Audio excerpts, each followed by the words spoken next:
Hi guys, just doing a quick review for Shang-Chi. Just watched it today, just got back. Man, I'm sweating because I watched all the way back instead of getting a taxi or anything. But yeah, definitely enjoyed it. So I guess for 3 minutes, non-spoilers, then the last 7 minutes spoilers. Who knows, maybe I'll make it shorter, but we'll see. So yeah, so basically the story is that the Mandarin, which we didn't really get the real Mandarin in, Iron Man 3. Like you actually get to see the true Mandarin in, Shang-Chi, the one that I've been looking forward to seeing all this time. Because it was let down. Like that's the only truly bad thing about Iron Man 3 is the Mandarin being not the Mandarin, being some fake Mandarin, some actor.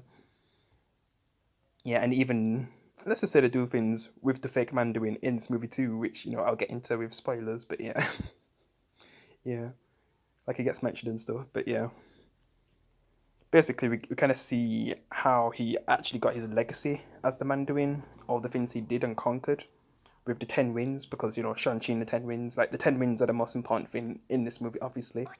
Like it's the driving thing for the plot that makes everything happen. Yeah, because he basically gets them and just uses it to conquer the world throughout the centuries, and basically lives like 1,000 years. And it gets to a point where he's just about conquered everything on Earth, but then that's when he finds um, basically someone who's going to be his wife and give birth to Shang-Chi and the sister. Yeah. And it seems like he finally, can settle down. But then I guess a part of his old life comes back and basically kills his wife. So, I mean, this is not spoilers. This is just like the main plot anyway. That you should probably already know. Yeah. Because even from the trailers, I guess it was kind of obvious where they was going and why he's going to fight his father and stuff. Yeah. To a certain degree anyway. Yeah, basically, the movie basically opens up with Shang-Chi, like, as a valet with his friend Katie. Yeah, Katie's, like, fun in this movie. I'll talk about her more in spoilers, yeah. I like Katie. But yeah, but then he gets, like, a call in. Well, more like it comes to him than he actually gets a call in, like, yeah. Because instead of, like, something coming to the hero kind of goes to, what he needs to do from what happens because of something that he has. But spoilers, I'll talk about that. But I'll just say, like, yeah, it was a really enjoyable movie. Great action scenes. I mean, we knew we was gonna get a lot of, you know, kung fu vibes from this movie. I'm happy that it delivers. Yes, which was good. That's what I was looking forward to. Yeah, we get some really good stuff with the man doing, and yeah, it's definitely a solid Marvel movie and a kung fu movie as well. So I'd probably give it like a. I don't know about rating right now, man. Can I rate it better than Black Widow? I mean, I think when it comes to the slower parts, it kind of handled them better than Black Widow. I just feel like I need to give it a better rating. Right now, I'm just gonna say 8.8. So yeah, I mean, there's just things that I liked more about Black Widow because it was her final movie, and the stuff they did with her sister, which I enjoyed. Yeah, but then this movie just has great visuals, great action, like the best action in the MCU. It just does so much better. Yeah. So yeah, I guess so far I could say it's the best movie I've seen this year. Yeah, I'm fine with saying that. And yeah, so spoilers now. We should start with spoilers. So yeah, like I said earlier, Shang-Chi is basically a valet, and then like both him and his friend, which the friend Katie, she's funny man. She makes me laugh every time. Like when you got a character that can make me laugh every time, you're doing her right, and she even gets some character growth near the end as well. So she's actually able to help Shang-Chi and the sister, because yeah, the sister. So let me talk about the pendants. I guess these pendants were like the key to discovering where this hidden city is, because basically, the Mandarin's wife and Shang-Chi's mother, she was basically kind of keeping something away from the father, because he originally found the mother by trying to find this. Is it Taolong? I think that's what the place is called, like this hidden village. Kind of, I just get some Naruto vibes with the with Taolong. Yeah, it just reminds me so much of Naruto, especially when we see like tailed foxes and stuff. Yeah, like Naruto. I'm sorry, the hidden leaf village. Hello. Yeah, and some of the action scenes, like the first action scene, it's kind of mix of speed and then just like a cool kung fu scene, kung fu movie scene, or like Jackie Chan or something, Jet Li, because I definitely get those vibes of the action scenes. But then and then the second one when they're on the rooftops of that building, like that, I got like Rush Hour vibes with that one. Rush Hour 2 at the beginning, and the kind of on those pillars and stuff, and they're falling down.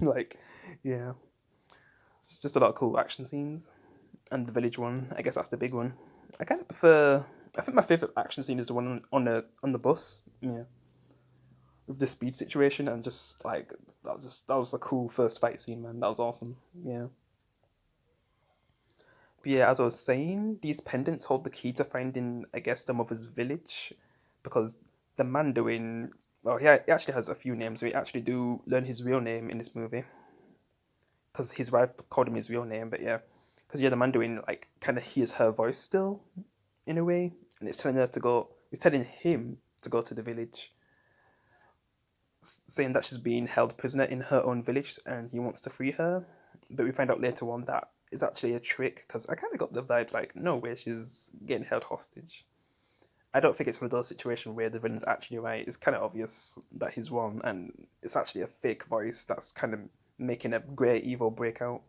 Yeah, because the Mandarin was willing to destroy that whole village to get what he wants. Yeah, and when the son finally sees him, like he's not standing for that.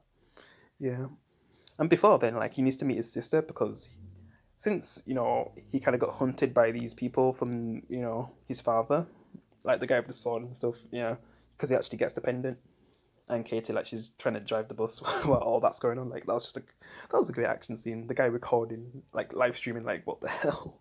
It's just so many funny moments in that scene. Like that was like the best scene in the movie easily for me. Yeah, but then the with the big cameos. I guess I'll start with Abomination, because basically when he goes to see if his sister's okay, because probably going to go after the sister next to get her pendant, we get to see Abomination and Mr. Wan from Doctor Strange, fighting Abomination, and he actually beats him. That was a cool fight. It kind of sucks that Abomination lost, but he is like a sorcerer, so yeah. He's on like close to Doctor Strange's level. I don't think he's greater than Doctor Strange, but yeah, I'm not really sure. I'm not really sure how powerful Mr. One actually is. I need to look into that. Yeah. But say like if Abomination and Hulk got to fight again, I wonder who would win now. Yeah. Yeah, basically his sister has like this place that she built that has like tournaments so people can fight, and I guess Shang-Chi has to fight his sister, and then he like after they're done fighting, well basically like the sister kind of has a thing against Shang-Chi for leaving her, because let's just say Shang-Chi had a bad childhood. Yeah. Because basically after his mother died, like his father trained him to be like the ultimate killer, and he does get revenge, but then like he even like leaves his sister behind, and this happened from when he was 7, from when his mother died to like 14. All that time he was trained to be like a killer, and actually kills the person and runs away. And then the sister like Shang-Chi does promise that he's going to return, but he never makes it back, so she kind of has a grudge on him for that. Yeah, and decides to build her own empire, and with all these tournaments and stuff, which is cool. Yeah, but they eventually get along, and I guess they have the same goal to stop their father, even though the father tries to bring them into what he's doing when they know it's wrong. Because that village is the last of their mother's memories, so they wouldn't really want that to be destroyed. So that's why they stand against the villagers, and the villagers don't really want them there, apart from, I guess, the auntie, the mother's sister. She kind of trains them to prepare for the Mandarin's attack. And we get to see like a cameo from the fake Mandarin, the Guy Pearce man, from Iron Man 3. Oh, that was a funny scene. He was even funny as well, man. Oh my god, it just made him a joke. Because when we see him in Iron Man 3, like when Tony Stark confronts him in Iron Man 3, like he just becomes a joke anyway. And I'm not really laughing in Iron Man 3 because I thought he was actually the main threat. So yeah, but in this movie, like I was like, he's just funny, man. Yeah, and he kind of helps him get to the village as well with this spiritual thing with no head, like this animal. Yeah, yeah, he was funny. And then basically at the end, they defend the village. Even Katie defends the village as well. Yeah, and I guess they defeat the father, but then the monster still breaks free because he actually made the father free. The ultimate threat, like this soul demon thing. I don't even know what to call it. It's like a dragon, really. and the dragon from under the village kind of comes out to help as well, and Shang-Chi's riding it, and they're fighting it, and I guess before the father dies, because the father dies because he realized that he was one, like oh man, yeah. So, like the main villain was kind of an idiot.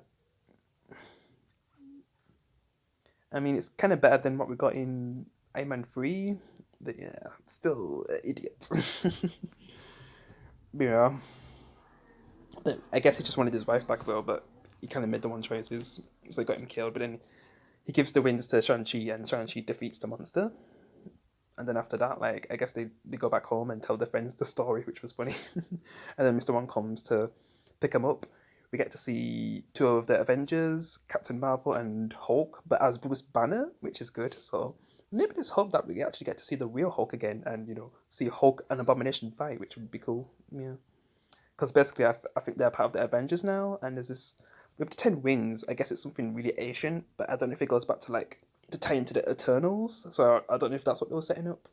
And also at the end, the sister kind of takes over the father's, title as the Mandarin, I guess. That's what I got from that scene, but it was kind of cringe how they did it, man, with that Nicki Minaj song. Yeah. But yeah, I really enjoyed this movie. I didn't even realize how much time actually passed watching this movie because it was a lot of fun. Yeah. I guess I have to say it's the best movie I've seen so far this year. I mean, this year's kind of been a weak year for movies, but there has been some good ones. Yeah. But yeah, I'm definitely a solid Marvel movie again. But yeah, if Spider Man doesn't get delayed, that's probably going to be my favorite year of this movie. If they don't do anything that makes me really mad. Yeah. But yeah, guys, that's my review. Kind of went on a bit longer, but yeah. I'll see you in the next one. Peace.